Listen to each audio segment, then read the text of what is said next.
Good afternoon दोस्तों, आपके जबरदस्त सेशन पर आप सभी का स्वागत करता हूं। और आज के इस हमारे 78 गणतंत्र दिवस के ऊपर आप सभी को बहुत बहुत शुभकामनाएं। और आज इस दिन के ऊपर, एक बहुत बड़े दिन के ऊपर, जहां पर सच में आजादी क्या थी वो जो हमें पता चला कि इस दिन जो हमारा कॉन्स्टिट्यूशन था उन्होंने हमने वो राइट्स दिए जिसके वजह से आज जो समानता, जो इक्वलिटी हम देख पा रहे, उसको अभी भी कायम करने वाले उस महाग्रंथ, उस महान कॉन्स्टिट्यूशन को आज सलामी। और उसी तरह से हमारे भारत देश को आजाद करने के लिए लड़ने वाला और अपनी जान की बाजी लगाने वाला हर वो इंसान को एक बहुत बड़ी सलामी देकर आज मैं ये क्लास शुरुआत करने चाहता हूं। तो सभी लोग एक साथ बोलेंगे वंदे मातरम। ठीक है, तो शुरुआत करते हैं हमारी एज क्लास को। पर उसके पहले एक जबरदस्त एक शायरी उन लोगों के लिए जो हमेशा अपनी दिन रात एक कर अपनी माँ बाप बेटा बहन लड़की सभी को छोड़कर हमारी देश की सेवा करे, उन सैनिकों के नाम।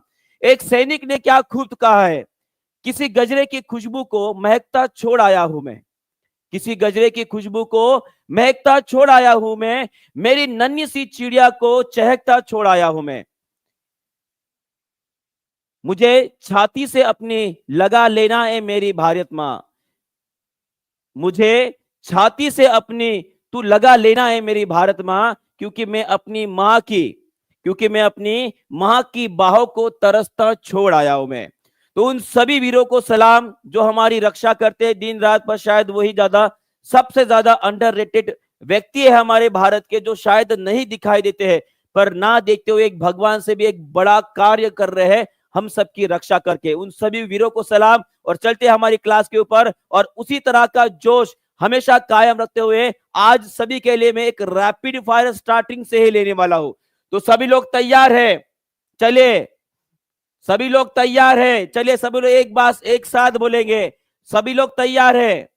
एक सैनिक की तरह देखिए, उस उस बाउंड्री पे, है ना, उस सीमा पर हमारी रक्षा करने वाले होते हैं हमारे सैनिक। पर सीमा के अंदर ये जो भविष्य बनाने का काम कर रहे हैं ना, वो आप लोग करने वाले हो।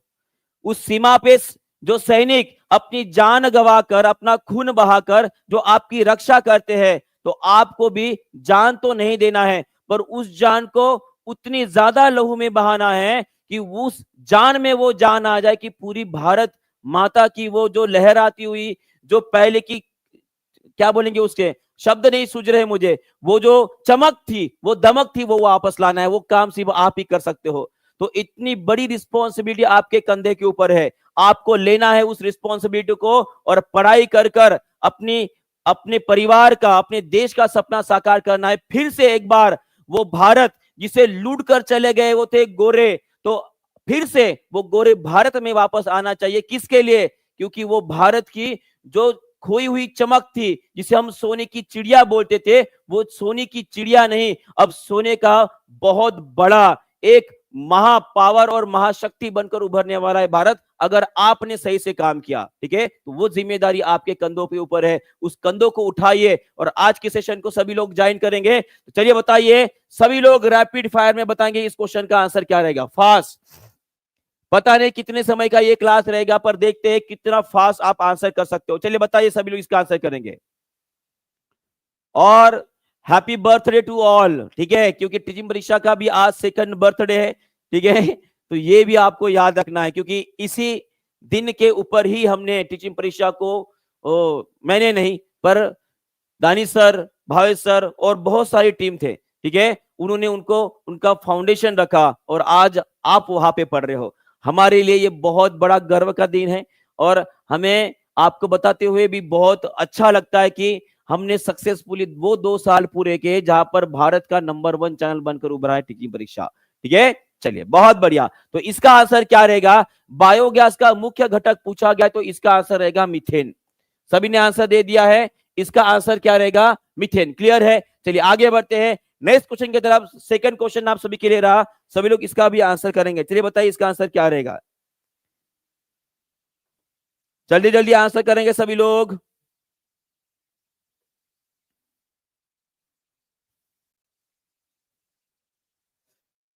फास्ट, बहुत बढ़िया जी।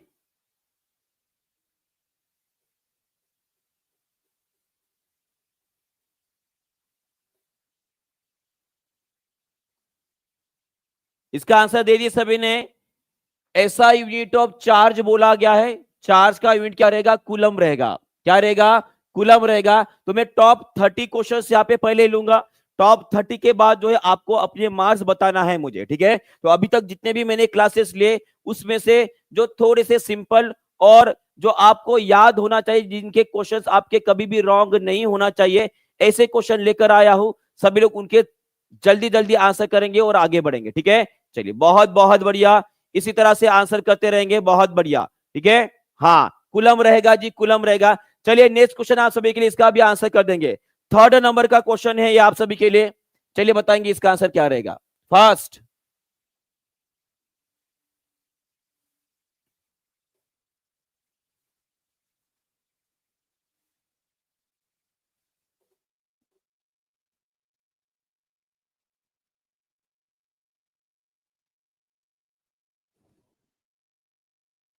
सभी लोग आंसर करेंगे जी। हाँ बिल्कुल, लीवर रहेगा जी।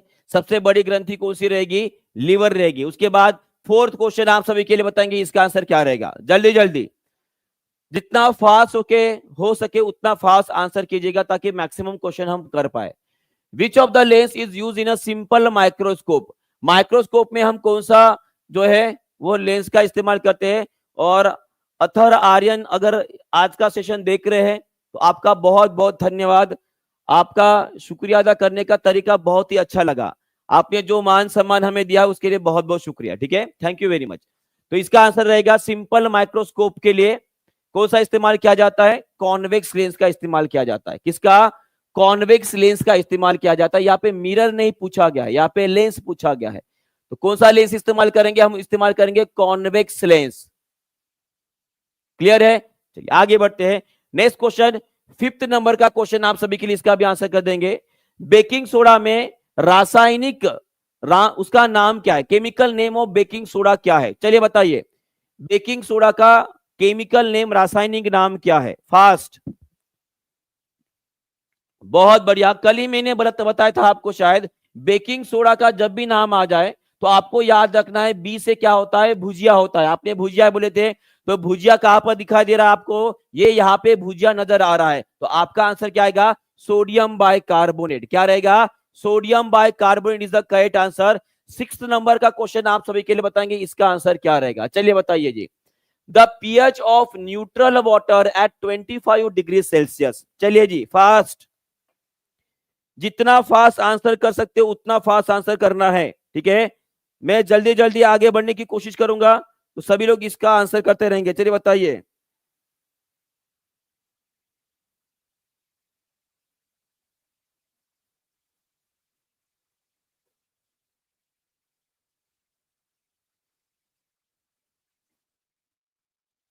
बहुत बढ़िया, मैक्सिमम लोग से उत्तर दे रहे हैं। तो इसी आंसर को कंटिन्यू करते हुए आपको मैं फिर से बताना चाहूंगा कि ये जो हमारा सिक्स्थ नंबर का क्वेश्चन है, यहाँ पे ये जो टेम्परेचर दिया गया है, ये एक्चुअली आपको जो है आपकी गड़बड़ हो जाए, आप कंफ्यूज हो जाओ, इसलिए दिया गया है। इसका इसमें कोई भी रोल नहीं है। तो जब कभी भी पानी की या न्यूट्रल वाटर, यहाँ पे शब्द में ही लिखा गया है कि न्यूट्रल वाटर माने कि उदासीन है, और जब कभी भी उदासीन रहेगा तो उस टाइम पे उसका पीएच कितना रहेगा? 7 ही रहेगा, चाहे वो कुछ भी रहे।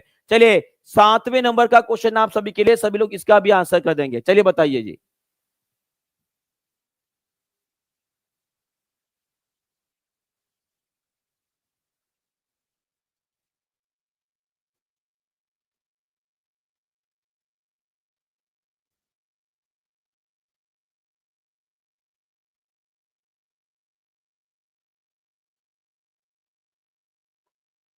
बहुत बढ़िया। चलिए इसका भी आंसर कर देंगे सभी लोग। इसका आंसर क्या रहेगा? मानव शरीर में हीमोग्लोबिन का कार्य क्या होता है जी? ऑक्सीजन को ट्रांसपोर्ट करना। और उसी तरह से सभी लोग मुझे कमेंट बॉक्स में लिखेंगे कि कार्बन डाइऑक्साइड का सबसे ज्यादा वहन किसके द्वारा किया जाता है? सबसे ज्यादा वहन किसके द्वारा किया जाता है? तो इसका आंसर रहेगा आपका प्लाज्मा। किसका रहेगा? Plasma is the correct answer. जो हमारे हमारे मानव शरीर के रक्त में पाया जाता है। ठीक है, 7वें नंबर का क्वेश्चन हो गया। 8वें नंबर का क्वेश्चन आप सभी के लिए बताइए, इसका आंसर क्या रहेगा।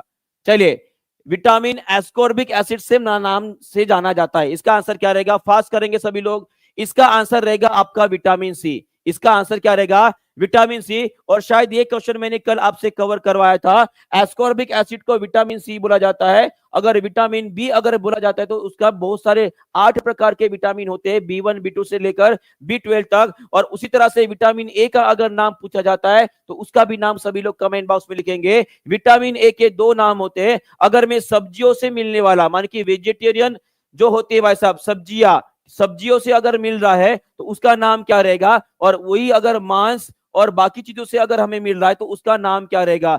जो मांस और नॉन वेजिटेरियन चीजों से मिलता है उसे बोलेंगे हम रेटिनॉल, जिसे बोला जाता है, क्या बोलते हैं, रेटिनॉल बोलते हैं। और वही अगर सब्जियों से मिलता है, वेजिटेरियन चीजों से अगर मिलता है तो इसे बोलेंगे हम कैरोटीन बोलेंगे। क्या बोलेंगे, कैरोटीन या कैरोटीनॉइड्स बोलेंगे। क्लियर है। चलिए, 8वें नंबर का क्वेश्चन हो गया। 9th नंबर का क्वेश्चन आप सभी के लिए, चलिए जल्दी जल्दी आंसर करेंगे, फास्ट। बहुत बढ़िया जी। कैल्शियम ऑक्साइड को पानी में मिलाया जाता है तो क्या होता है। कैल्शियम ऑक्साइड को पानी में मिलाया जाता है तो क्या होता है, क्या होता है। चलिए सभी लोग इसका आंसर करेंगे, क्या होता है। अगर कैल्शियम ऑक्साइड को अगर पानी में मिलाओगे तो आपको क्या मिलेगा। बहुत बढ़िया, कुछ लोग ए बोल रहे हैं, क्या मिलेगा, इसके बारे में हमने पढ़े हैं। क्या होता है, कैल्शियम ऑक्साइड को अगर मिलोगे तो भाई साहब सिंपल सा आंसर है, बिल्कुल सही उत्तर रहेगा। बहुत बढ़िया जी, और मैक्सिमम लोगों ने सही उत्तर भी दे दिया। इसका आंसर रहेगा ऑप्शन नंबर 1। क्या रहेगा, कैल्शियम ऑक्साइड को, जिसे हम क्विकलैम के नाम से भी जानते हैं, उसे अगर हम पानी में मिलाएंगे तो क्या हो जाएगा, कैल्शियम हाइड्रोक्साइड बनता है। क्या बनता है, चूने का पानी बनता है। और उसी के साथ साथ ये कौन सी प्रकार की प्रोसेस है, यहां से हीट माने की उष्मा रिलीज हो रही है। माने कि ये कौन सी प्रोसेस रहेगी आपकी, एक्सोथर्मिक प्रोसेस रहेगी।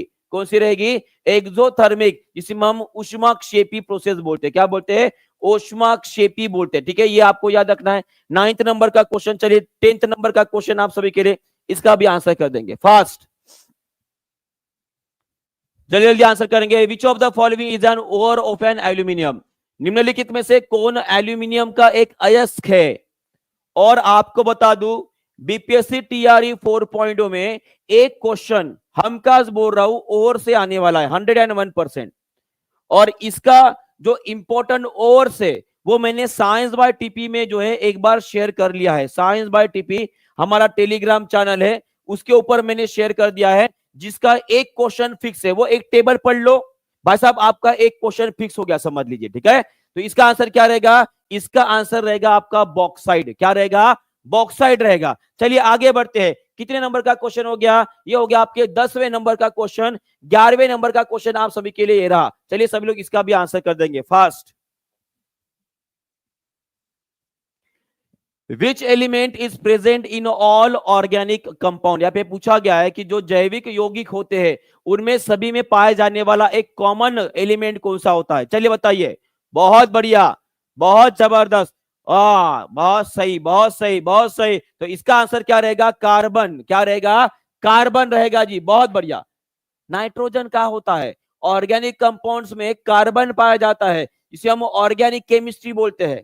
याद आ रहा है भाई साहब, याद आ रहा है कि नहीं याद आ रहा है, याद आना चाहिए। ठीक है, और उसी तरह से मुझे बताएंगे ये कार्बन धातु है या अधातु है, ये धातु है या अधातु है, सभी लोग कमेंट बॉक्स में लिख देंगे, ए है या बी है। चलिए बताएंगे सभी लोग, कार्बन धातु है कि अधातु है जी। कार्बन क्या है, कार्बन एक प्रकार का अधातु है। कार्बन क्या है, एक प्रकार का अधातु है। और कार्बन जो होता है वो होता है आपका उष्मा का और विद्युत का सुचालक होता है कि नहीं होता है। चलिए बताएंगे सभी लोग, देखते हैं कितने लोग सही उत्तर देते हैं। उष्मा का सुचालक होता है या नहीं होता है, यस और नो। मैं कार्बन की बात कर रहा हूं। चलिए देखते हैं कितने लोग सही उत्तर करते हैं। ये 11वें नंबर का क्वेश्चन है हमारा। बहुत बढ़िया, मैक्सिमम लोगों ने इसे उत्तर दिया, ये जी नहीं होता है, ये उष्मा और विद्युत का सुचालक नहीं होता है। पर वही अगर मैं बात करूंगी इसके कुछ अपरूपों की, अगर मैं अपरूपों की बात करता हूं तो इसमें आपको याद रखना है हीरा जो होता है, हीरा सदा के लिए ये ऊष्मा का सुचालक होता है, और उसी तरह से जो ग्राफाइट हमने पढ़ा है, ये जो ग्राफाइट होता है ये ऊष्मा और विद्युत दोनों का भी सुचालक होता है, ये आपको ध्यान में रखना है। क्लियर है? क्लियर है? क्लियर है? चलिए बहुत बढ़िया, आगे बढ़ते 12वें नंबर का क्वेश्चन पर। उसके पहले आप सभी को बता दूं कि जिस तरह से रिपब्लिक डे सेल चल रहा है, और उसी तरह से हमारे टीचिंग परीक्षा का, आपकी टीचिंग परीक्षा का आज सेकंड बर्थडे, इसी अवसर के ऊपर जो है आप सभी को 60% का ऑफर दिया जा रहा है। कल भी था, आज भी है, कल रहेगा कि नहीं रहेगा नहीं बता सकता। तो आज रात 12 बजे तक, आज रात 12 बजे तक ही ये ऑफर सीमित रहेगा, उसके बाद ऑफर कम हो जाएगा। अगर आपको शिक्षक बनना है और अपने साकार करना है सपने, तो ज्वाइन कीजिएगा टीचिंग परीक्षा को। आज रात 12 बजे तक ही ऑफर है, उसके बाद खत्म हो जाएगा। ठीक है, चलिए आगे बढ़ते। 12वें नंबर का क्वेश्चन आप सभी के लिए बताएंगे, इसका आंसर क्या रहेगा।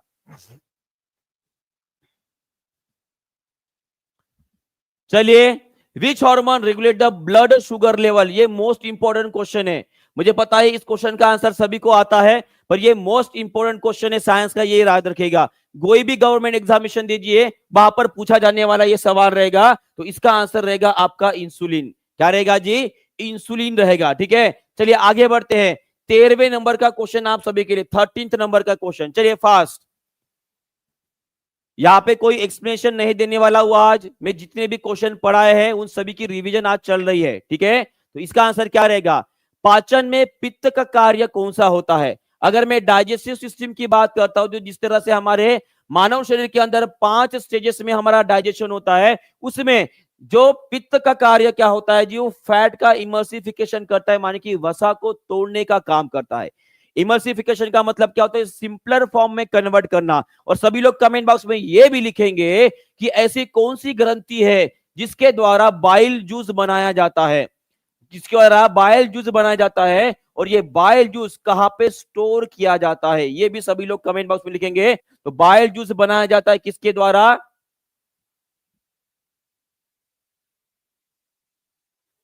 किसी ने जादू कर दिया, देख रहे हो भाई साहब, देख रहे हो क्या विनोद, देख रहे हो, अपने आप गायब हो गया ये। ठीक है, तो मैंने आपको बताया है कि बाइल जूस जो होता है, जो पित्तरस होता है, वो बनाया जाता है लीवर के द्वारा, बराबर है, बनता है लीवर के द्वारा, और ये जमा किया जाता है किसमें जी, ये जमा किया जाता है आपके गॉल ब्लैडर में। किसमें? किसमें? गॉल ब्लैडर में, माने कि पित्त की थैली में इसे जमा किया जाता है। ठीक है, तो इसका आंसर ऑप्शन नंबर 2 आ गया था, और ये 12वें नंबर का क्वेश्चन था। उसके बाद 13th नंबर का क्वेश्चन आप सभी के लिए बताइए, इसका आंसर क्या रहेगा। चलिए, बहुत बढ़िया आंसर कर रहे हो, और आज का सेशन देखकर आपको मजा आ जाएगा। साबुन के जलीय विलयन का स्वभाव क्या रहेगा, चलिए बताइए। अगर मैंने साबुन को पानी में डाल दिया और उसका घोल बना लिया, और ऐसे बुड़ बुड़ बुड़ बुड़ बुड़ बुड़ बुड़ बुड़ बुड़ बुड़ बुड़ बबल्स बना रहा हो भाई साहब, तो उनका नेचर माने कि स्वभाव कैसा रहेगा, तो वो रहेगा आपका क्षारीय रहेगा। कैसे रहेगा? क्षारीय रहेगा। सभी लोग मुझे बताएंगे सोप माने कि साबुन में पाए जाने वाले क्षार कौन से होते हैं, या किससे बनाया जाता है साबुन।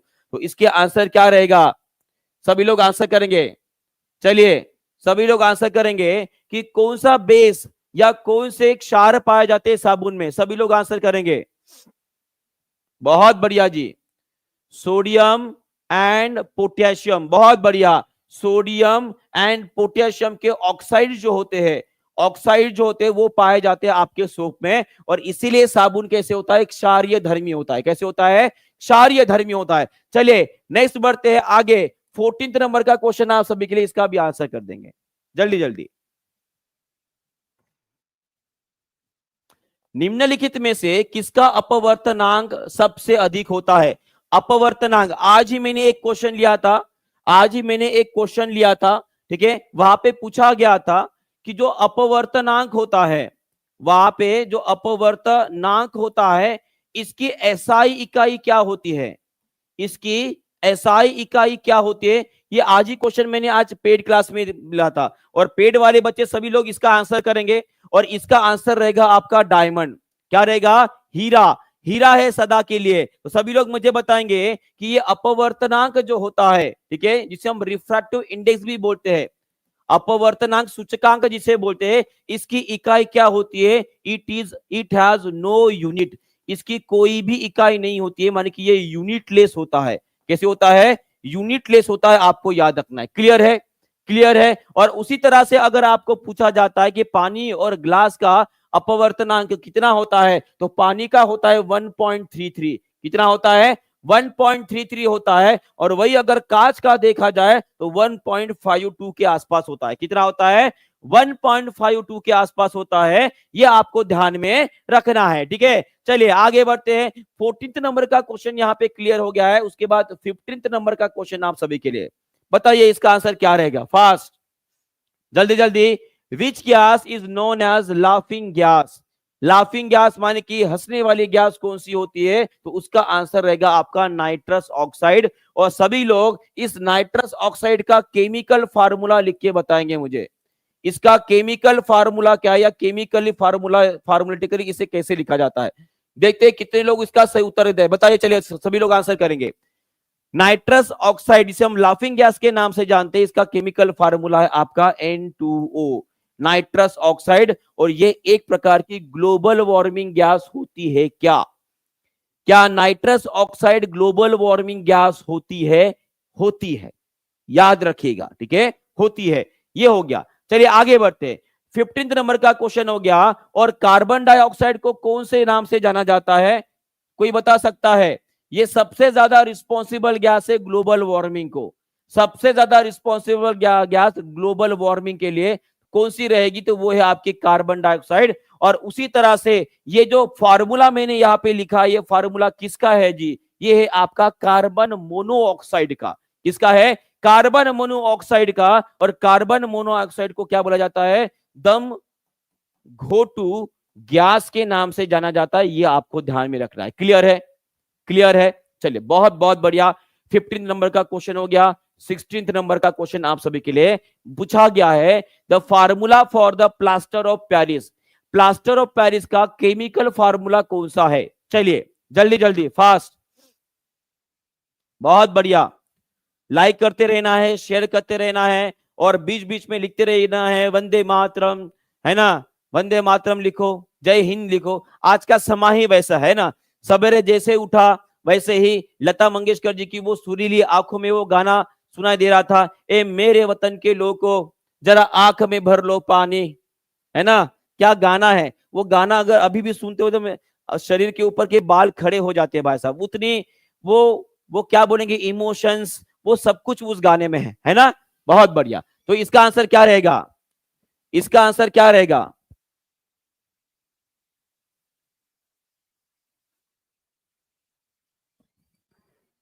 फार्मूला, इसका आंसर क्या रहेगा? बहुत बढ़िया जी, मैक्सिमम लोगों ने से उत्तर भी दे दिया। CaSO4 हाफ H2O होता है। कितना होता है?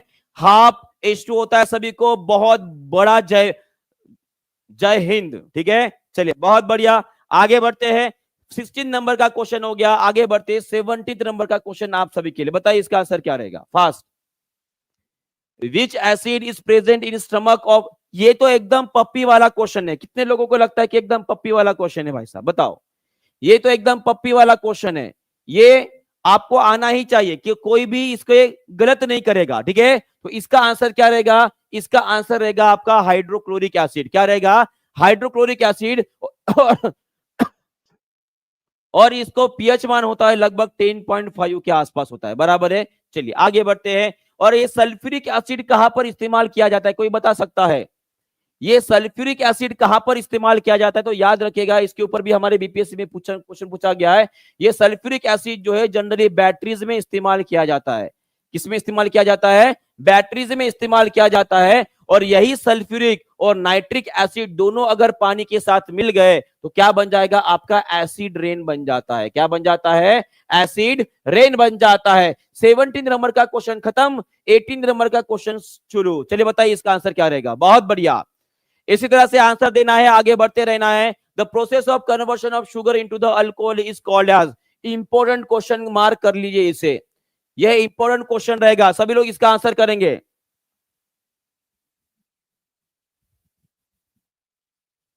फास्ट।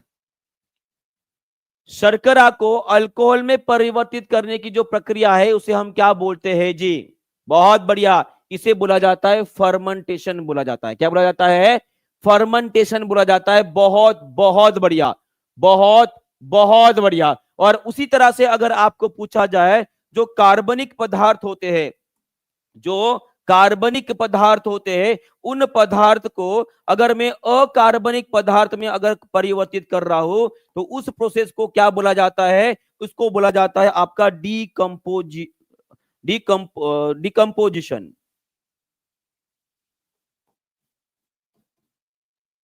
डिकम्पोस्ट होना है ना, उसे बोला जाता है डिकम्पोस्ट, माने कि उसको सड़ाना। ठीक है, ये आपको याद रखना है। उसी तरह से ऑक्सीडेशन की अगर मैं बात कर रहा हूं तो ऑक्सीडेशन का मतलब क्या होता है? जिस किसी केमिकल रिएक्शन में अगर आप ऑक्सीजन को ऐड कर रहे हो या हाइड्रोजन को माइनस कर रहे हो तो उसे हम क्या बोलते हैं जी? उसे बोलते हैं हम ऑक्सीडेशन। क्या बोलते हैं? ऑक्सीडेशन। और ऑक्सीडेशन का एक उदाहरण आपको याद रखना है, वो सबसे बड़ा उदाहरण है आपका कौन सा? लोहे में जंग लगना। लोहे में जंग लगना। और उसी तरह से एक और उदाहरण है रैंसिडिटी। रैंसिडिटी के बारे में हमने पढ़ा है, जिसे हम विकृति गंधक बोलते हैं, है ना? क्या बोलते हैं? विकृति गंधता बोलते हैं। और ये रैंसिडिटी का मतलब क्या होता है? Oxidation of fat. क्या होता है जी? ऑक्सीडेशन ऑफ फैट, माने कि वसा का अगर ऑक्सीडेशन हो गया तो आपको खराब गंध मिलने को दिखने को मिलती है, और उसे हम क्या बोलते हैं जी? उसे ही हम बोलते हैं रैंसिडिटी। क्लियर है? चलिए आगे बढ़ते हैं। 19 नंबर का क्वेश्चन आप सभी के लिए, सभी लोग इसका भी आंसर कर देंगे। निम्नलिखित में से सबसे कठोर प्राकृतिक पदार्थ कौन सा है? ये हमारे पीआरटी में पूछा गया क्वेश्चन है। सभी लोग इसका भी आंसर कर देंगे। चलिए बताइए इसका आंसर क्या रहेगा? फास्ट। बहुत बढ़िया। इसी तरह से लाइक शेयर कमेंट करते रहना है और आगे बढ़ते रहना है। बहुत बढ़िया जी। चलिए बताइए इसका आंसर क्या रहेगा? जल्दी जल्दी आंसर करेंगे सभी लोग। इसका आंसर रहेगा डायमंड। क्या रहेगा? डायमंड। याद रखिएगा। ठीक है, चलिए आगे बढ़ते हैं। 20th नंबर का question, the chemical formula of washing soda, धोने का सोडा। वॉशिंग सोडा का रासायनिक सूत्र क्या है? वॉशिंग सोडा का मतलब सिंपल सी बात है ना? देखते हैं कितने लोग सही उत्तर दे पाते हैं। बहुत बढ़िया। देखो बहुत कम लोगों ने सही उत्तर दिया है। आपको मैं बताना चाहूंगा, अगर एग्जैक्ट केमिकल फार्मूला की अगर मैं बात करूंगा तो वॉशिंग सोडा थोड़ा सा अगर उसमें डाला जाता है, ठीक है, चलिए, तो इसका आंसर रहेगा आपका ऑप्शन नंबर 1। बहुत सारे लोगों ने गलत कर दिया। एग्जैक्ट अगर 10H2 अगर नहीं लिखा होता तो ऑब्वियस आपका आंसर Na2CO3 होता, पर अगर यहाँ पे 10H2O लिखा है तो एग्जैक्ट आंसर आपका ऑप्शन नंबर ए रहेगा। क्या रहेगा? ऑप्शन नंबर ए रहेगा। उसके बाद 21 नंबर का क्वेश्चन आप सभी के लिए, सभी लोग इसका भी आंसर कर देंगे। चलिए बताइए इसका आंसर क्या रहेगा? फास्ट। बहुत बढ़िया। जब वस्तु अवतल दर्पण और उसके फोकस के बीच रखी जाती है, अवतल दर्पण बोला गया है। अवतल माने कि कॉनकेव मिरर, बराबर है? कॉनकेव मिरर और उसके फोकस के बीच में अगर कोई वस्तु अगर यहाँ पे खड़ी हो जाए, मान लीजिए रामलाल जी खड़े हो जाए, तो आपको इमेज कैसी मिलेगी? आपको कैसी मिलेगी जी? वर्चुअल मिलेगी और सीधी मिलेगी। कैसी मिलेगी? आभासी और सीधी मिलेगी। कैसी मिलेगी? आभासी और सीधी मिलेगी। बहुत बढ़िया। चलिए आगे बढ़ते हैं। 22 नंबर का क्वेश्चन आप सभी के लिए, इसका भी आंसर कर देंगे सभी लोग। और देखिए कितने तेजी से क्वेश्चन सॉल्व करते करते आगे बढ़ रहे हैं, और इसी तरह से लगभग 100 क्वेश्चन आज रिवाइज कर लेंगे। ठीक है, सभी लोग तैयार रहेंगे। जितना फास्ट आंसर करोगे उतना आगे बढ़ेंगे। इसका आंसर रहेगा आपका methane. What is the main component of natural gas? Natural gas का मेन कंपोनेंट होता है आपका मीथेन। और आपको याद रखना कि ये नेचुरल गैस जो है ये कोई पेट्रोलियम पदार्थ नहीं होता है। ये पेट्रोलियम पदार्थ या पेट्रोलियम सब्सटेंस नहीं होता है। ये आपको ध्यान में रखना है। इसके ऊपर भी क्वेश्चन पूछा गया है हमारे बीपीएससी में, तो इसे स्टार मार्क करके रख दीजिएगा। ठीक है, चलिए आगे बढ़ते हैं। नेक्स्ट क्वेश्चन की तरफ बढ़ते हैं। 23 नंबर का question, what is the unit of power? Fast. Maximum question जो है मैंने पीआरटी से आज लेकर आया हूं। पीआरटी में जो पूछे गए क्वेश्चन, वो क्वेश्चंस में यहाँ पे लेकर आया हूं। चलिए सब लोग इसके भी आंसर कर देंगे। चलिए बताइए इसका आंसर। बहुत बढ़िया। वो रहता है आपका वैट। क्या रहता है? वैट। ये जूल किसकी इकाई है? ये न्यूटन किसकी इकाई? वो भी लिख दीजिए। अब इकाई के ऊपर भी क्वेश्चन आने लगे हैं। बहुत सारे क्वेश्चन पूछे जा रहे, तो याद रखिएगा जूल जो होता है ये कार्य और ऊर्जा दोनों की इकाई होती है, और न्यूटन जो होते हैं वो आपकी बल माने कि फोर्स की इकाई होती है। ठीक है, चलिए आगे बढ़ते हैं। 23 हो गया। 24 नंबर का क्वेश्चन फास्ट।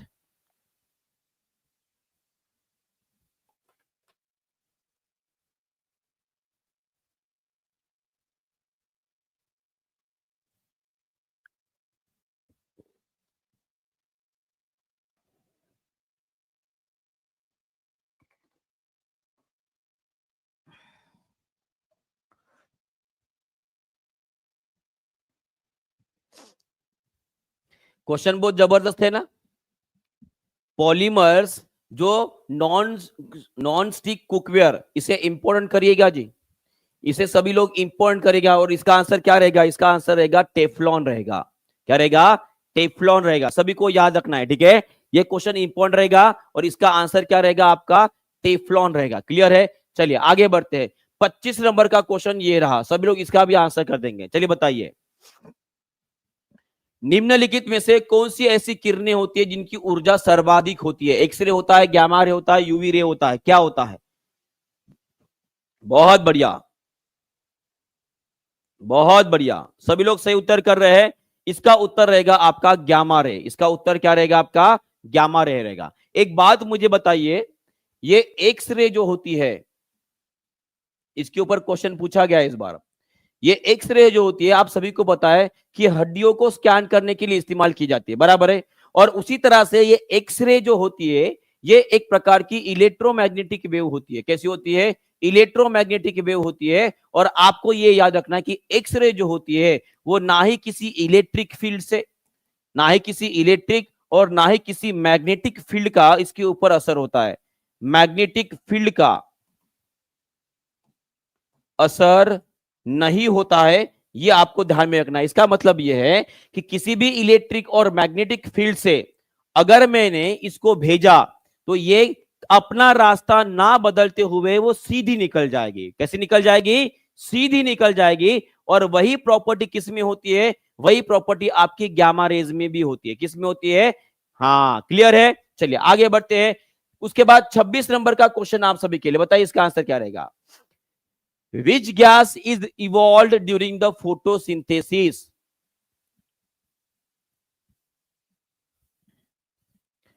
जल्दी जल्दी आंसर करेंगे सभी लोग। इसका आंसर क्या रहेगा? फास्ट। बहुत बढ़िया, एकदम इजी क्वेश्चन है।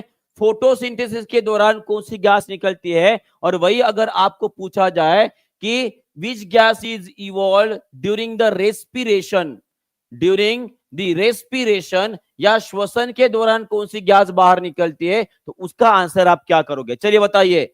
26 नंबर के क्वेश्चन में 2 क्वेश्चन हमारे बन गए यहाँ पे, सभी लोग इसका भी आंसर कर देंगे जी। बहुत बढ़िया। कि अगर मैं रेस्पिरेशन माने कि श्वसन की अगर बात कर रहा हूं, तो श्वसन के दौरान आपकी कौन सी गैस बाहर निकलती है? वो निकलती है आपकी कार्बन डाइऑक्साइड। क्या निकलती है? कार्बन डाइऑक्साइड निकलती है। ये आपको ध्यान में रखना है, ठीक है। चलिए आगे 27 नंबर का क्वेश्चन, घर्षण बल का स्वभाव क्या होता है? What is the nature of force of friction? Question को अच्छे से पढ़ेंगे और आंसर करेंगे, ठीक है। चलिए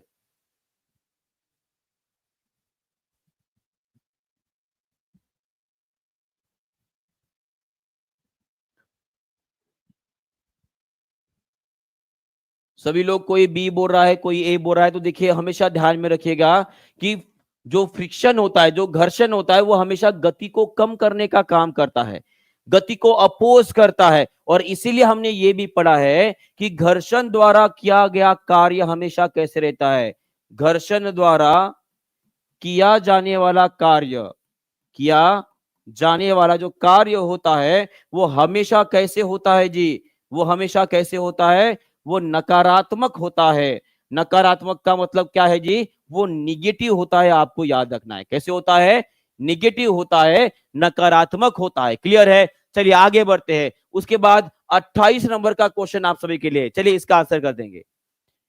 which enzyme is responsible for the digestion of the protein in the stomach? Protein के डाइजेशन की बात हो रही है और पूछा गया स्टमक के अंदर। प्रोटीन की बात हो रही है, प्रोटीन के डाइजेशन की बात हो रही है और ये हो रही है आपके पेट के अंदर। अगर पेट के अंदर की बात आ जाए तो उस टाइप के आपका आंसर क्या रहेगा जी? उस टाइम पे आपका आंसर रहेगा पेप्सिन। क्या रहेगा? पेप्सिन रहेगा। पर वही अगर प्रोटीन की बात हो रही है और यहां पे पूछा जाता है कि प्रोटीन का डाइजेशन अगर आपका छोटी आंत में हो रहा है, ठीक है, छोटी आंत में हो रहा है, तो उसके डाइजेशन के लिए मदद कौन करेगा?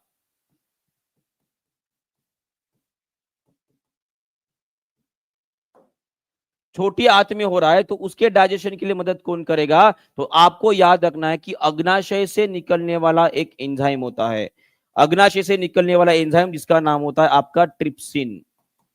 क्या होता है? ट्रिप्सिन। क्लियर है जी सभी को? सभी को क्लियर है? क्लियर है, बहुत बढ़िया। आगे बढ़ते हैं। 28 नंबर का क्वेश्चन हो गया। 29 नंबर का क्वेश्चन सभी के लिए ये रहा। चलिए इसका भी आंसर कर देंगे सभी लोग।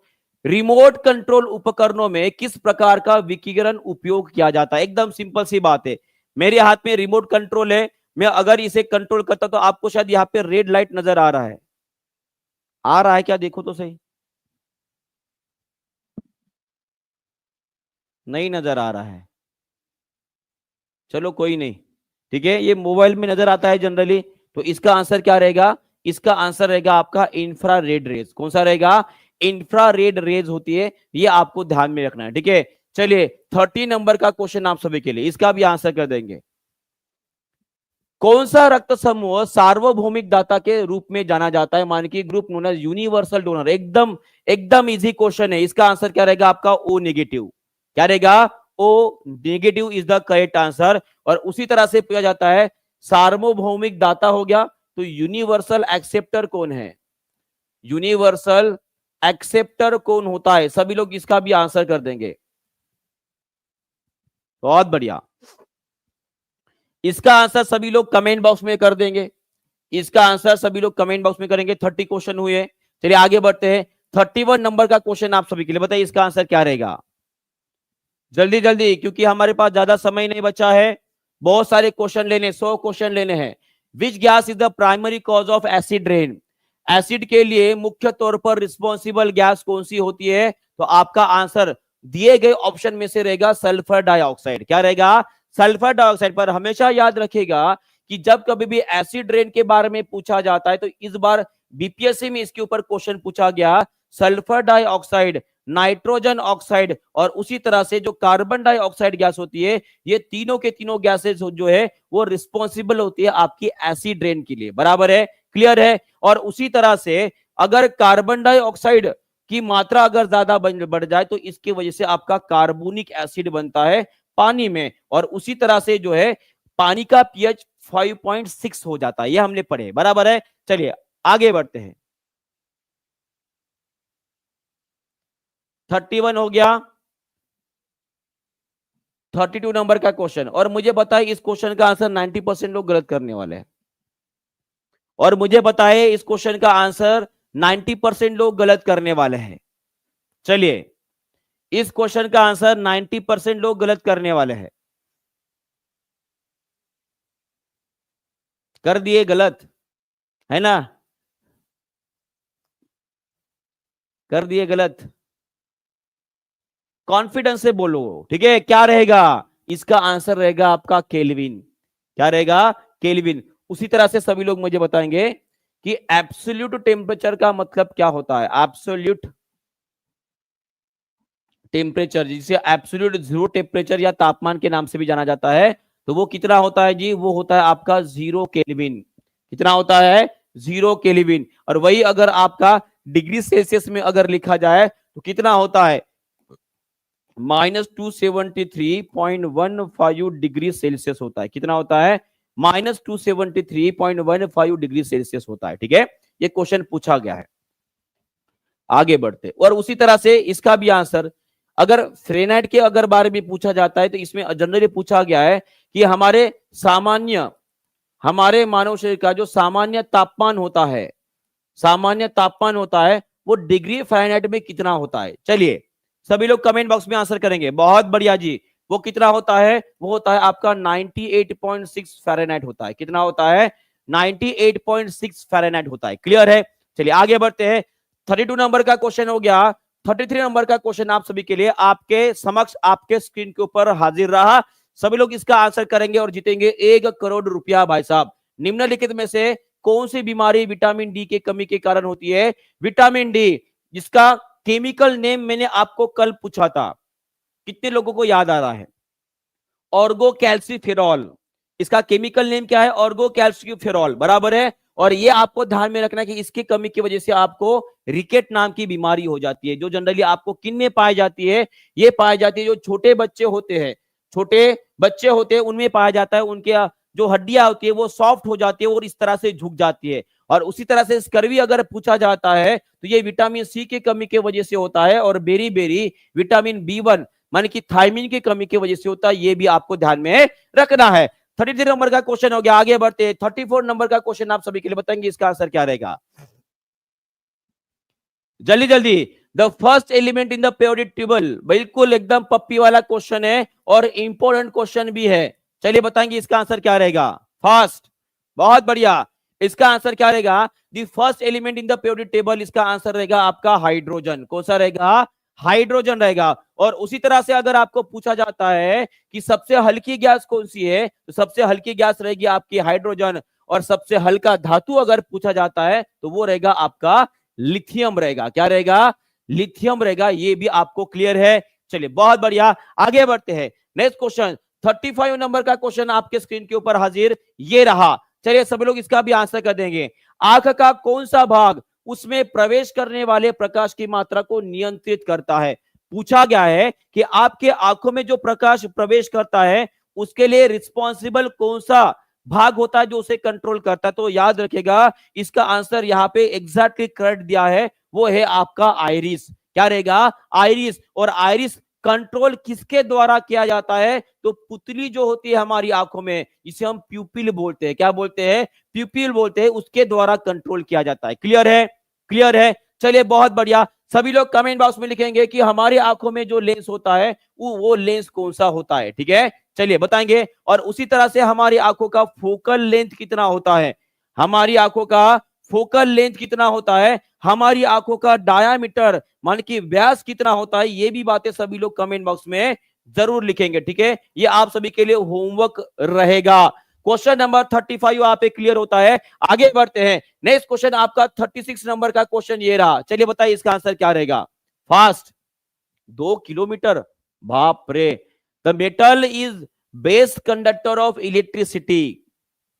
विद्युत का सबसे अच्छा सुचालक यहाँ पे कौन सा दिया गया है? तो वो रहेगा आपका सिल्वर।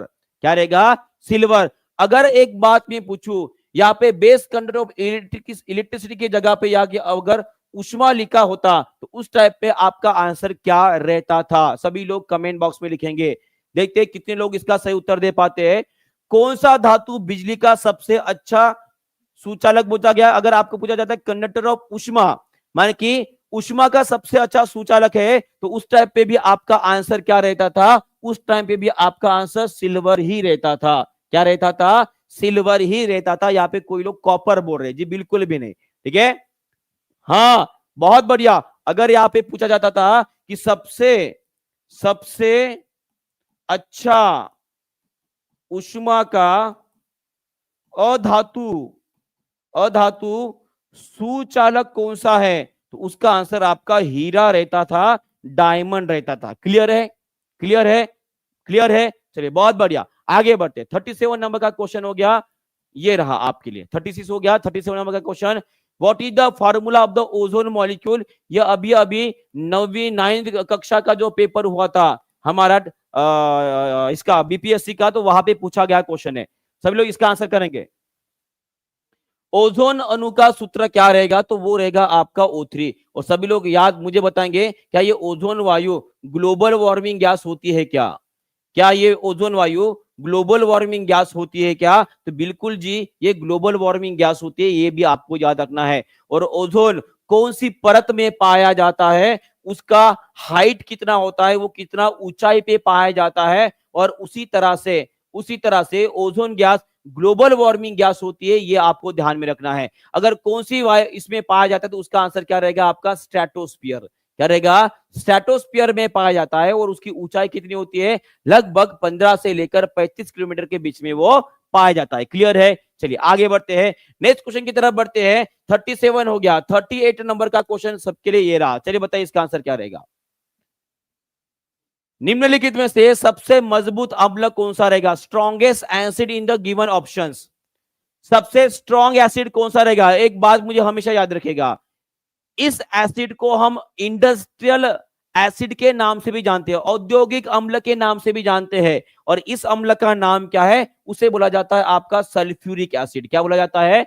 सल्फ्यूरिक एसिड बोला जाता है। हाइड्रोक्लोरिक एसिड नहीं होता है। हाइड्रोक्लोरिक एसिड हमारे पेट में पाया जाता है। इंडस्ट्रियल अम्ल या एसिड, या जिसे हम औद्योगिक अम्ल के नाम से जानते हैं, उसका आंसर क्या रहेगा जी? उसका आंसर रहेगा आपका सल्फ्यूरिक एसिड। बराबर है। चलिए 38 नंबर का क्वेश्चन यहां पे कंप्लीट होता है। 39 नंबर का क्वेश्चन आप सभी के लिए बताइए, इसका आंसर क्या रहेगा?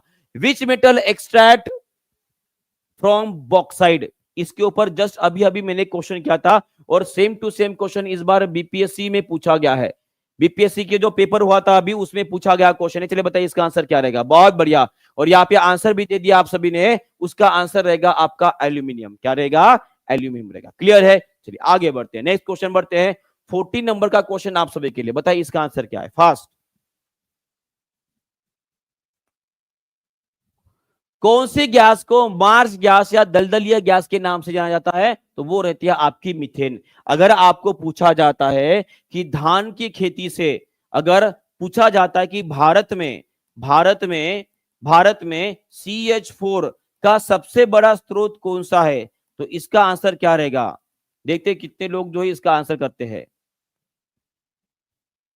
भारत में CH4 माने कि जिसे हम मीथेन बोलते हैं, उसका सबसे बड़ा स्रोत कौन सा है? तो याद रखेगा उसका आंसर रहेगा आपकी जो धान की खेती की जाती है, जो धान की खेती होती है, वो मीथेन का सबसे बड़ा स्रोत है भारत के, जहां से मीथेन गैस सर्वाधिक बाहर निकलती है। क्लियर है? क्लियर है? चलिए बहुत बढ़िया, आगे बढ़ते हैं। 40 नंबर का क्वेश्चन हो गया। 41 नंबर का क्वेश्चन, चलिए बताइए इसका आंसर क्या रहेगा? बहुत बढ़िया। रक्त के थक्के बनने में कौन सा विटामिन मदद करता है? यहाँ पे विटामिन की बात हो रही है। किसकी बात हो रही है? विटामिन की बात हो रही है। तो विटामिन की बात जब कभी भी आए तो आपका आंसर रहेगा विटामिन के। पर विटामिन के जगह के अगर आपको प्रोटीन के बारे में पूछा जाता है, तो कौन सा प्रोटीन होता है जो आपको रक्त के थक्के बनाने में मदद करता है? देखते कितने लोग इसका सही उत्तर दे पाते हैं। चलिए बताइए, सभी लोग आंसर करेंगे। और के का आपको पता है फाइलोक्विन उसका केमिकल नेम होता है। कौन सा प्रोटीन रक्त का थक्के बनाने में मदद करता है? देखते हैं कितने लोग आंसर करते हैं। प्रोथ्रोम्बिन। बहुत बढ़िया। कौन सा रहेगा? प्रोथ्रोम्बिन। प्रोथ्रोम्बिन जो होता है वो एक्चुअली आपका रक्त के थक्के बनाने में मदद करता है। बहुत बढ़िया। और जो लोग हिप्यारिन बोल रहे हैं, जो हिप्यारिन बोल रहे हैं, एक प्रकार का केमिकल होता है जो एंटी कोएगुलेंट होता है। क्या होता है? एंटी कोएगुलेंट होता है, माने कि ये रक्त के थक्के नहीं बनने देता। ये रक्त के थक्के नहीं बनने देता। कहां पे? शरीर के अंदर। शरीर के अंदर रक्त के थक्के नहीं बनने देता और खून को पतला रखने का काम करता है। क्लियर है? चलिए बहुत बढ़िया। 41 नंबर का क्वेश्चन हो गया। 42 नंबर का क्वेश्चन आपके स्क्रीन के ऊपर ये रहा। चलिए बताइए इसका आंसर क्या रहेगा? विच acid is found in vinegar. सिरके में कौन सा एसिड पाया जाता है? सभी लोग इसका आंसर करेंगे। चलिए बताइए। उसी तरह से नींबू में कौन सा एसिड पाया जाता है? उसी तरह से खट्टे आम में, खट्टे आम में या कच्चे आम में कौन सा एसिड पाया जाता है? तो आपका आंसर क्या रहेगा? विनेगर में पाया जाता है आपका एसिटिक एसिड। नींबू में पाया जाता है आपका साइट्रिक एसिड। और खट्टे आम जो होता है उसमें पाया जाता है आपका टार्टरिक एसिड। कौन सा एसिड पाया जाता है? टार्टरिक एसिड पाया जाता है। और लैक्टिक एसिड किस में पाया जाता है जी? लैक्टिक एसिड किस में पाया जाता है? तो लैक्टिक एसिड किस में पाया जाता है? ये लैक्टिक एसिड पाया जाता है हमारे दही में। ये आपको ध्यान में रखना है, हमारे दही में मतलब दही में पाया जाता है। क्लियर है? क्लियर है? चलिए बहुत बढ़िया। 42 नंबर का क्वेश्चन हो गया। आगे बढ़ते हुए पहुंच गए 43 नंबर के क्वेश्चन पे। 50 नंबर का क्वेश्चन जैसे हो जाएंगे उसके बाद और कमाल होने वाला है। चलिए बताइए सभी लोग, इसका भी एक बार आंसर कर देंगे। इसका आंसर क्या रहने वाला है? जल्दी से, फास्ट। बहुत बढ़िया। What is the chemical formula of bleaching powder? CaO। बहुत बढ़िया।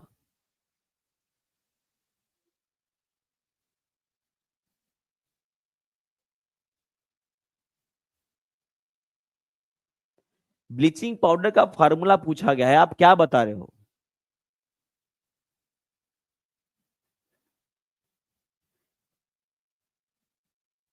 ब्लीचिंग पाउडर का फार्मूला भूल गए क्या? कमाल है भाई, ये तो कमाल हो गया। कैल्शियम ऑक्सीक्लोराइड, कैल्शियम हाइपोक्लोराइट, दो नाम आपको मैंने बताए थे, ये कल ही बताया था मैंने, अगर आपको याद आ रहा है। कैल्शियम ऑक्सीक्लोराइड, कैल्शियम हाइपोक्लोराइड किसके नाम है? किसके नाम है? ब्लीचिंग पाउडर के नाम है, भूल गए? ठीक है, कोई नहीं, चलो होता है। इसमें इनमें से कौन सा हो गया? 43 हो गया। 44 नंबर का क्वेश्चन, इनमें से कौन ऊर्जा अक्षय स्रोत नहीं है? यहां पे नॉट पूछा गया है, रिन्यूएबल सोर्स ऑफ एनर्जी नहीं है। फास्ट, सभी लोग फास्ट आंसर करेंगे। चलिए बताइए इसका आंसर क्या रहेगा? सोलर एनर्जी, विंड एनर्जी, और इसका आंसर रहेगा आपका फोसाइल फ्यूल, माने कि जीवाश्म ईंधन। जीवाश्म ईंधन they are the non renewable source of energy, जिसे हम बार बार नहीं बना सकते। ठीक है, चलिए आगे बढ़ते हैं। 45 नंबर का क्वेश्चन आप सभी के लिए, बताइए इसका आंसर क्या रहेगा? रडार प्रणालियों में किस प्रकार की तरंगों का उपयोग किया जाता है? चलिए बताइए इसका answer fast. Sound wave, microwave या इंफ्रारेड वेव्स? फास्ट। रडार में किसका उपयोग किया जाता है? तुक्का मारे, तुक्का बाजो सभी लोग, सभी लोग तुक्का बाजो भाई साहब। माइक्रोवेव का इस्तेमाल किया जाता है, तुक्का बाजो, पूरे तुक्का बाजो। ठीक है, माइक्रोवेव का इस्तेमाल किया जाता है रडार में। तुक्का बाज कहीं के। ठीक है, चलो 46 नंबर का क्वेश्चन, एलपीजी का मुख्य घटक क्या होता है?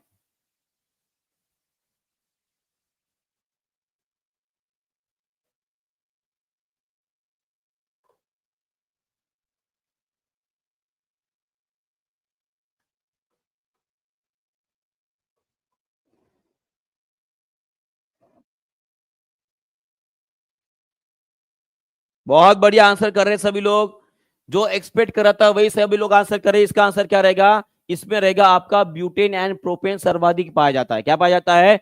ब्यूटेन एंड प्रोपेन, जो कि लगभग आपका 98% होता है। कितना होता है? 98% होता है आपका एलबीजी का, बराबर है। चलिए आगे बढ़ते, 46 हो गया। 47 नंबर का क्वेश्चन आप सभी के लिए, बताइए इसका answer. Which acid is found in ant sting? अगर किसी मधुमक्खी ने डंक मार लिया या किसी चींटी ने आपको डंक मार लिया, तो उसमें से कौन सा एसिड बाहर निकलता है जिसकी वजह से आपको जलन होता है? वो होता है आपका फॉर्मिक एसिड। क्या होता है? फॉर्मिक एसिड होता है। बहुत बहुत बढ़िया। और फॉर्मिक एसिड का ही दूसरा एक और नाम है, उसका नाम सभी लोग कमेंट बॉक्स में लिख देंगे जल्दी से। चलिए बताइए, सभी लोग जल्दी से कमेंट बॉक्स में आंसर करेंगे। अगर मैं फॉर्मिक एसिड की बात कर रहा हूं, जो फॉर्मिक एसिड चींटी द्वारा डंक मारने के ऊपर निकलता है, तो इसे बोला जाता है, बहुत बढ़िया अर्णव जी, इसे बोला जाता है आपका मिथानोइक एसिड। क्या बोला जाएगा? मिथानोइक एसिड के नाम से इसे पहचाना जाता है। क्लियर है? चलिए 47 हो गया। 48 नंबर का क्वेश्चन आप सभी के लिए बताएंगे, इसका आंसर क्या रहेगा? Fast. Which process convert the atmospheric nitrogen into the usable form of the plants? कौन सी प्रक्रिया वायुमंडलीय नाइट्रोजन को पौधों के लिए उपयोगी रूप में परिवर्तित करती है? और ये क्वेश्चन अभी अभी मैंने टेस्ट में डाला था, जो संडे की टेस्ट है उसमें आज ये क्वेश्चन है, शायद आपने सॉल्व भी किया होगा। इसका आंसर क्या रहेगा? इसका आंसर रहेगा आपका नाइट्रोजन फिक्सेशन। क्या रहेगा? Nitrogen fixation. और अगर आपको पूछा जाता है कि पौधे जो होते हैं, जो पौधे होते हैं, वो हवा के नाइट्रोजन को कौन से रूप में अवशोषित करते, तो याद रखिएगा नाइट्रेट और नाइट्राइड्स। नाइट्रेट और जो नाइट्राइड्स होते हैं, नाइट्राइड्स होते हैं, उनमें कन्वर्ट किया जाता है बैक्टीरिया द्वारा, और उनको फिर पौधों द्वारा जो अवशोषित किया जाता है मट्टी से। तो ये आपको ध्यान में रखना है। क्लियर है? चलिए आगे बढ़ते हैं, और नेक्स्ट क्वेश्चन आप सभी के लिए 49 नंबर का क्वेश्चन ये रहा। चलिए बताइए इसका answer. Which metal liquid is liquid at room temperature?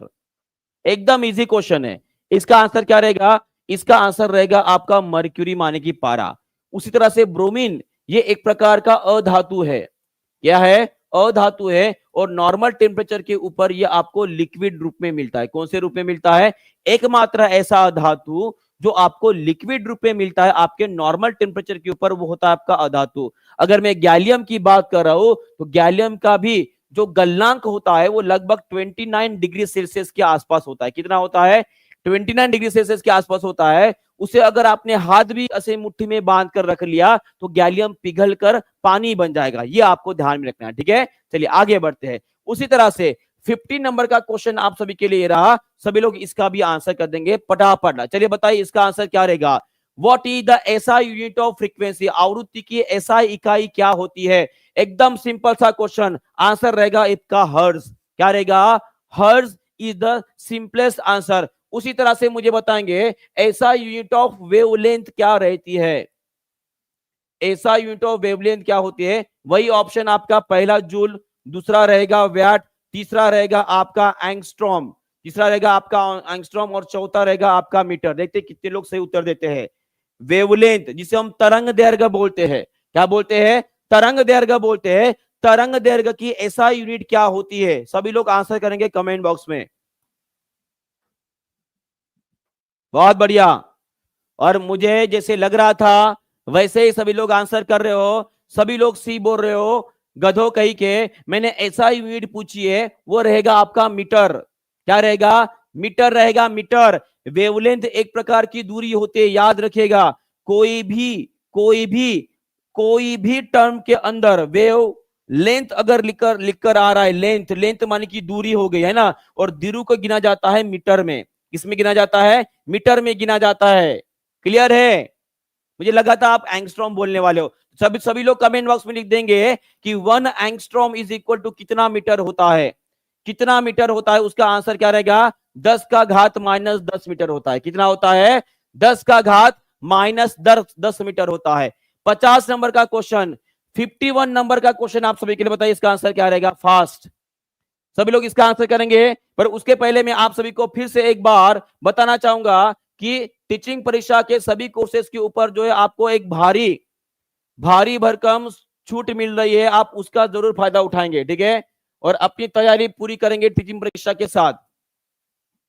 कहा गया 60% का महा ऑफर शुरू है, आप इसका पूरा लाभ उठाएंगे। ये केवल आपको आज रात 12 बजे तक ही रहेगा ये ऑफर, उसके बाद ये खत्म हो जाएगा। तो जितना ज्यादा हो सके उतना लोग जो है इसे शेयर करेंगे। और साथ में अगर आपको अपनी शिक्षक भर्ती देना है और आपको शिक्षक बनकर उभरना है तो ये आपके लिए बेस्ट ऑफर रहेगा। क्लियर है? चलिए बहुत बहुत बढ़िया आंसर दे रहे हो सभी लोग। 51 नंबर का क्वेश्चन हो गया है। आगे बढ़ते, देखो 100 के ऊपर क्वेश्चन लेकर आया हो आप सभी के लिए, ठीक है। बस आप आंसर करोगे और मैं आगे बढ़ते रहूंगा। तो यहाँ पे बोला गया कि शरीर में जल संतुलन को कौन सा हार्मोन नियंत्रित करता है? तो वो रहता है आपका एडीएच हार्मोन। कौन सा रहता है जी? Anti diuretic hormone. और ये किसके द्वारा रिलीज किया जाता है जी? तो याद रखिएगा ये एडीएच हार्मोन जो होता है वो एक्चुअली हमारे ब्रेन का एक पार्ट होता है, ठीक है जी। उसे बोलेंगे हम, चलो देखते हैं कितने लोग आंसर करते हैं। कौन सी ग्रंथि होती है? कमेंट बॉक्स में लिख देंगे, लिख देंगे ना, लिख देंगे ना। और इसी हार्मोन को एक और नाम से जाना जाता है, इसे ही वासोप्रेसिन के नाम से भी जाना जाता है। इसे ही वासोप्रेसिन के नाम से जाना जाता है। साथ में ये ब्लड प्रेशर भी कंट्रोल करता है, आपको याद रखना है। क्लियर है? चलिए आगे बढ़ते हैं। 51 हो गया है। 52 नंबर का क्वेश्चन आप सभी के लिए बताइए इसका आंसर क्या रहेगा? फास्ट।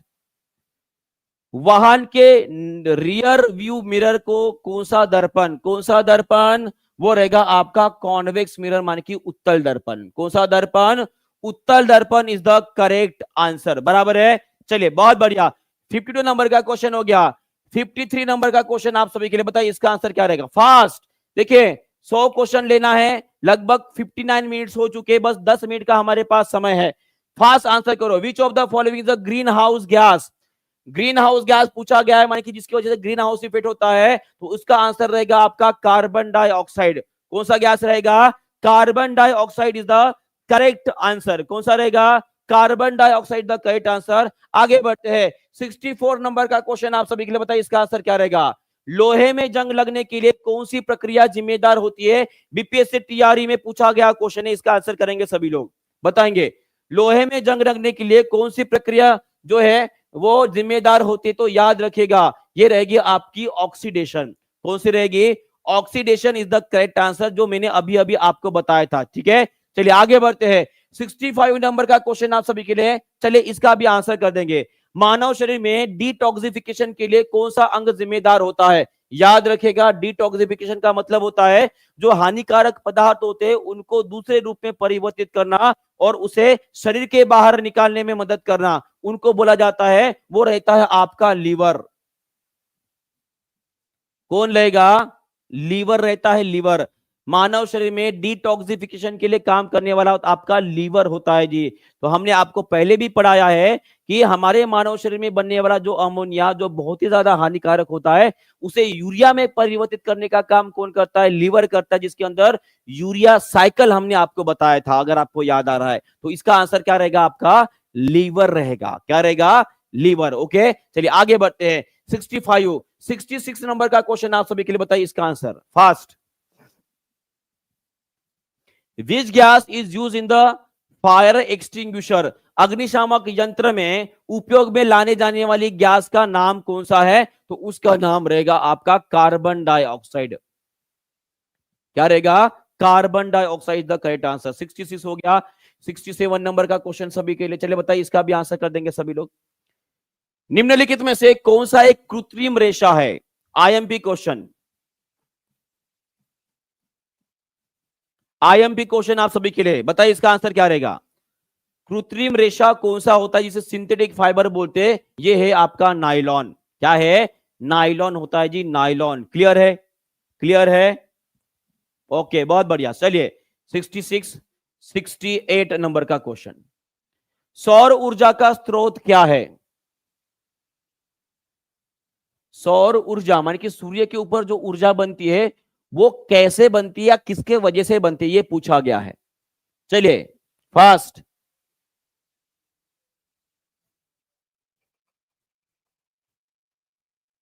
बहुत बढ़िया जी। इसका आंसर क्या रहेगा? फ्यूजन रहेगा कि फिजन रहेगा? तो इसका आंसर रहेगा आपका नाभिकीय संलयन। क्या रहेगा? नाभिकीय संलयन रहेगा। और वही अगर पूछा जाता है कि जो न्यूक्लियर पावर प्लांट होते हैं, जो हमारे न्यूक्लियर पावर प्लांट होते हैं उनमें बनने वाली जो ऊर्जा होती है उस ऊर्जा का स्रोत कौन सा रहता है? वो रहता है आपका न्यूक्लियर फिजन होता है। कौन सा होता है? नाभिकीय विखंडन होता है। क्लियर है? चलिए 68 नंबर का क्वेश्चन हो गया है। 69 नंबर का क्वेश्चन आप सभी के लिए, प्रकाश संश्लेषण में क्लोरोफिल का क्या कार्य होता है? देखते हैं सभी लोग इसका कौन आंसर करता है। यह अभी अभी 17th बीपीएससी में पूछा गया क्वेश्चन है। 17th बीपीएससी में पूछा गया क्वेश्चन है। चलिए बताइए इसका आंसर क्या रहेगा? जल्दी से, फास्ट। क्लोरोफिल का काम कौन सा होता है? पानी को ऑब्जर्व करना, खाने को स्टोर करना, या प्रकाश को अवशोषित करना? तो आपका आंसर रहेगा प्रकाश को अवशोषित करना, मान की लाइट को एब्जॉर्ब करना इसका काम होता है। वही अगर पूछा जाता है कि एब्जॉर्प्शन ऑफ वाटर का काम कौन करता है? तो वो करते हैं आपके रूट्स करते हैं, जड़े करते हैं। वही स्टोरेज ऑफ फूड का काम अगर कोई करता है तो वो करते हैं आपके वैक्यूल करते हैं, जिसे हम रिक्तिका के नाम से जानते हैं। कौन के नाम से जानते हैं? रिक्तिका के नाम से जानते हैं। और कौन से रूप में किया जाता है? तो याद रखेगा स्टार्च के रूप में किया जाता है। कौन से रूप में? जिसे हम मंड के नाम से भी जानते हैं, स्टार्च के रूप में से किया जाता है। ठीक है, चलिए 70 नंबर का क्वेश्चन आप सभी के लिए, इसका भी आंसर कर देंगे फास्ट, जल्दी जल्दी। 1747 लोग जो है यहाँ पे जो है लाइव आ चुके हैं। और लाइक कितने हुए हैं जी? बताओ तो सही एक बार। लाइक करने का समय मिला है कि नहीं मिला है? तो आपको मैं 10 सेकंड का समय देता हूं। जिन लोगों ने अभी तक लाइक नहीं किया है पटक से लाइक कर देंगे। बहुत बढ़िया, बोलने के बाद लाइक करते हो, यही बात अच्छी नहीं लगती है।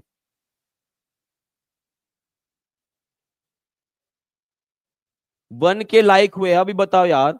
1700 के ऊपर बच्चे यहाँ पे लाइव है और लाइक कितने हुए? सिर्फ 1000 लाइक हुए हैं। सेशन पसंद नहीं आ रहा है, सेशन पसंद नहीं आ रहा है तो जल्दी से 1.5 के लाइक कर दो। 1700 है, 1700 में से लगभग 600 बच्चों ने यहाँ पे लाइक नहीं किया है। 600 लोग तो भाई साहब लाइव नहीं होते कभी कभी, है ना? क्या बात कर रहे हो, हमेशा बोलना पड़ता है आपको। ये अच्छी बात नहीं है।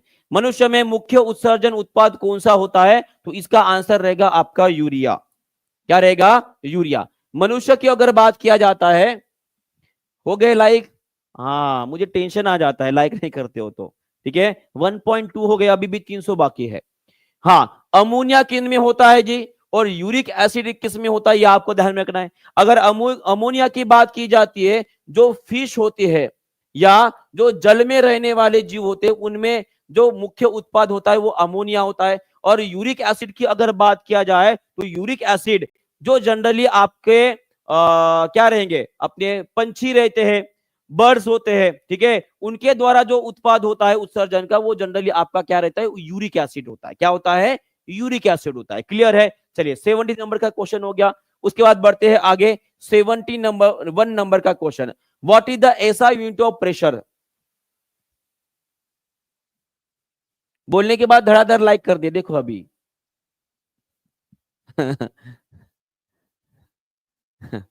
चलो, इसका आंसर क्या रहेगा?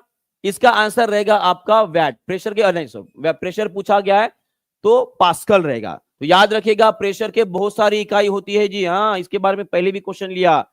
पास्कल होता है, न्यूटन पर मीटर स्क्वायर होता है, एमएम ऑफ एचजी होता है, एमएम ऑफ एचजी होता है। उसके बाद एक और यूनिट है, मीटर ऑफ वाटर होता है, ये भी हो गया। उसके बाद पांचवा बार भी होता है, ठीक है, और एटमॉस्फेरिक प्रेशर भी होता है। तो बहुत सारे यूनिट होते हैं आपके प्रेशर के, तो याद रखिएगा इसे। ठीक है, चलिए आगे बढ़ते हैं। 71 नंबर का क्वेश्चन हो गया।